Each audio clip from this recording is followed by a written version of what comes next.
दोस्तों काफ़ी देर सोचता रहा कि इस वीडियो का आगाज़ किस तरह से किया जाए।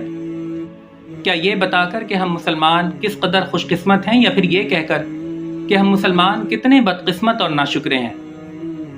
बहरहाल दोस्तों, आज की इस वीडियो में हम आपको उम्मत मुस्लिमा की खुशकिस्मती और बदकिस्मती दोनों के बारे में ही बताएंगे, लेकिन उसे समझने के लिए पहले थोड़ी तफसील से दुनिया के चंद अहम और क्रिटिकल ऑयल चौक पॉइंट्स के बारे में जानते हैं।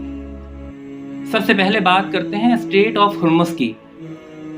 दोस्तों, स्ट्रेट ऑफ हुर्मुज़ या अपनाए हुर्मुज़ का नाम आजकल आप काफ़ी ज़्यादा खबरों में सुन रहे होंगे। ये दरअसल ईरान और ओमान के दरमियान मौजूद एक तंग समुद्री रास्ता है जो पर्शियन गल्फ को गल्फ ऑफ ओमान और फिर अरबियन सी यानी बहीरा अरब से मिलाता है। दोस्तों, यही वो समुद्री रास्ता है जहाँ से सऊदी अरब, ईरान, मुत्तहदा अरब अमारात, कतर और कुवैत जैसे बड़े ऑयल प्रोड्यूसिंग ममालिक रोज़ाना की बुनियाद पर 20 मिलियन बैरल ऑयल दुनिया के दीगर मुल्कों को ट्रांसपोर्ट करते हैं। इस स्ट्रेट की अहमियत का अंदाज़ा इस बात से लगाया जा सकता है कि पूरी दुनिया के तकरीबन 20% ऑयल की ट्रांसपोर्टेशन इसी रास्ते के ज़रिए यानी स्ट्रेट ऑफ हुर्मुज़ से होती है। दोस्तों, इसी तरह अगर बात की जाए स्ट्रेट ऑफ बाबुल मंदब या गेटवे ऑफ टीयर्स की, तो ये भी एक अहम ऑयल चौक पॉइंट है। यमन और जबूती के दरमियान मौजूद ये तंग समुद्री रास्ता रेड सी यानी बहीरा अहमर को अरबियन सी यानी बहीरा अरब से मिलाता है। दोस्तों, इस स्ट्रेट की सबसे ज़्यादा अहमियत यह है कि सुइस कैनाल के थ्रू ये रास्ता एशिया को यूरोप और अमेरिका से मिलाने का शॉर्टेस्ट रूट है। इसे मिसाल से यूँ समझें कि अगर एक बहरी जहाज़ स्ट्रेट ऑफ बाबुल मंदब को छोड़कर पूरे अफ्रीका का चक्कर काटकर अटलांटिक ओशन से होते हुए बरतानिया पहुंचेगा तो उसे इसके लिए 30 दिनों में 20,000 किलोमीटर का सफ़र तय करना पड़ेगा। लेकिन अगर वही बहरी जहाज़ स्ट्रेट ऑफ बाबुल मंदब और फिर सुइस कैनाल से होता हुआ अपना सफ़र करेगा तो उसे बरतानिया पहुंचने में न सिर्फ ये कि 10 दिन कम लगेंगे, बल्कि 20,000 किलोमीटर का तवील रास्ता सिमट कर सिर्फ 13,000 किलोमीटर तक रह जाएगा, जिससे न सिर्फ ये कि बहरी जहाज़ का रास्ता 7,000 किलोमीटर तक मुख्तसर हो जाता है, बल्कि वक्त और फ्यूल की भी बचत होती है। यही वजह है कि आलमी तिजारत के 10% और पूरी दुनिया के तकरीबन 12% ऑयल और नेचुरल गैस की ट्रांसपोर्टेशन इसी रास्ते यानी स्ट्रेट ऑफ बाबुल मंदब से होती है। दोस्तों, इसी तरह स्ट्रेट ऑफ मलाका भी एक क्रिटिकल ऑयल चौक पॉइंट है।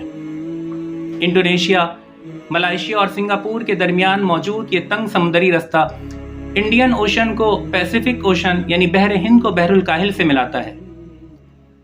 इस स्ट्रेट की अहमियत का अंदाज़ा इस बात से लगाया जा सकता है कि चीन जैसा मुल्क अपनी ज़रूरत का तकरीबन 80% ऑयल इसी स्ट्रेट के थ्रू इंपोर्ट करता है। एक रिपोर्ट के मुताबिक साल 2025 के इब्तिदाई 6 महीनों में रोज़ाना की बुनियाद पर इस स्ट्रेट के ज़रिए से 23 मिलियन बैरल ऑयल की ट्रांसपोर्टेशन की गई, जो समुद्र के ज़रिए से की जाने वाली ग्लोबल ऑयल ट्रेड का तकरीबन 29% है। यानी दोस्तों, पूरी दुनिया में समुद्री रास्ते से जितनी भी ऑयल की ट्रेड की गई उसका तकरीबन 1/3 ट्रेड सिर्फ इसी स्ट्रेट यानी स्ट्रेट ऑफ मलाका के ज़रिए से हुआ है, जिससे बखूबी अंदाज़ा लगाया जा सकता है कि इस स्ट्रेट की अहमियत भी किस कदर ज़्यादा है। दोस्तों, इस सारी तफसील से आप ये तो जान ही गए होंगे कि इन आबी गुजरगाहों और ऑयल चौक पॉइंट्स की अहमियत किस कदर ज़्यादा है। इसकी एक छोटी सी झलक हम अभी हाल में देख ही चुके हैं कि किस तरह ईरान के अपनाए हुर्मुज़ को बंद कर देने की वजह से पूरी दुनिया मुतासिर हुई है। और न सिर्फ ये कि अमेरिका जैसा मुल्क भी बैक फुट पर चला गया, बल्कि लिटरली इस कदर परेशान हुआ कि नेटो, चीन, जापान और दुनिया के दीगर अहम मुल्कों से मदद की भीख मांगने पर मजबूर हो गया। तो दोस्तों, ये अल्लाह रब्बुल इज़्ज़त का बहुत फजल और एहसान है और उम्मत मुस्लिमा की खुशकिस्मती है कि दुनिया के इन क्रिटिकल और अहम ऑयल चौक पॉइंट्स पर मुस्लिम ममालिक मौजूद हैं। लेकिन अफसोस की बात यह है कि ये तमाम मुस्लिम ममालिक जियोग्राफिकली इतनी अहम लोकेशंस पर मौजूद होने का फ़ायदा नहीं उठा सके।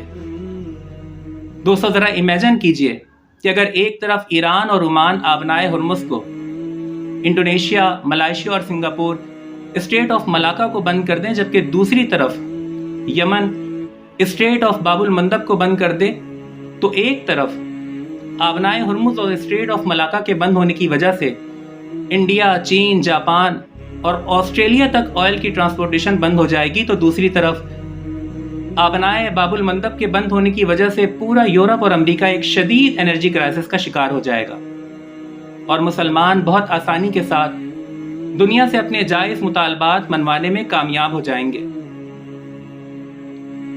दोस्तों, कम अज़ कम मासूम मुसलमानों के खिलाफ होने वाली जुल्म, बर्बरियत और खूनरेज़ी के खिलाफ तो ये मुस्लिम ममालिक इन आबी गुज़रगाहों को बतौर वेपन इस्तेमाल कर ही सकते थे। लेकिन मुसलमानों की बदकिस्मती देखिए कि दुनिया के तकरीबन 60 से 65% प्रूवन रिजर्व ऑयल के मालिक होने और दुनिया की अहम आबी गुज़रगाहों और ऑयल चौक पॉइंट्स पर मौजूद होने के बावजूद इत्तेहाद ना होने और इज्तिमाई मनफात पर ज़ाती फ़ायदे को तरजीह देने की वजह से जुल्म की चक्की में पिस रहे हैं और एक मगलूब कौम की हैसियत से ज़िंदगी गुजार रहे हैं। अल्लाह रब्बुल इज़्ज़त से दुआ है कि उम्मत मुस्लिमा को इत्तेहाद और इस्लाम को सरबलंदी नसीब हो और हम मुसलमान परवरदिगार आलम की जानिब से अता किए गए कुदरती वसाइल की अहमियत को समझकर उन्हें सही इस्तेमाल करने और अपने जायज़ मुतालबात मनवाने के काबिल हो सकें। दोस्तों, इंशाअल्लाह फिर किसी नई वीडियो में आपसे मुलाकात होगी। फी अमानिल्लाह।